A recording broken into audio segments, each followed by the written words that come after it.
have been wondering about the music you just heard, since this is a physics rant, but I just wanted you to get thinking about this. Imagine a room full of really drunk people. They're staggering all over the place and tripping, and they're basically moving in random motions, kind of like this.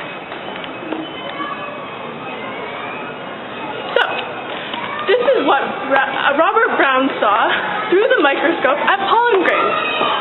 The pollen particles moved in random erratic motions. This really puzzled Brown in the 19th century to think that these particles were even alive. So he looked at the most non-living thing possible, a rock. But he still found the same thing. And why is that? It's probably because that there's millions of little invisible water molecules that are kicking the pollen grain at any different time in any different direction. So that would make it practically impossible to determine the path of the random motion of the particle. This discovery basically proves the theory of atoms that was still being questioned at the beginning of the 20th century.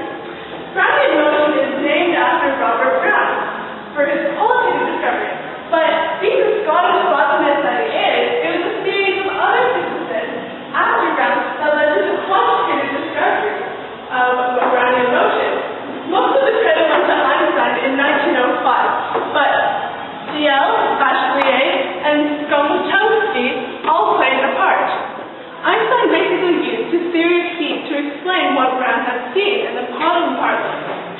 So he showed that for small velocities, the friction force would be proportional to the velocity and the radius of the particle, and thus you'd be able to determine how far or where the pollen particle will go.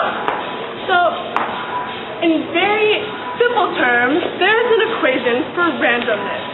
And with this equation, you can determine how frequent floods would occur and even the stock market. But first, you would have to figure out this. So, it's pretty complicated. So, now we're on top of the Weston Family Innovation Center, and we're looking down. So, I want you to imagine the people are particles. You don't know what they're doing, what they're planning on going.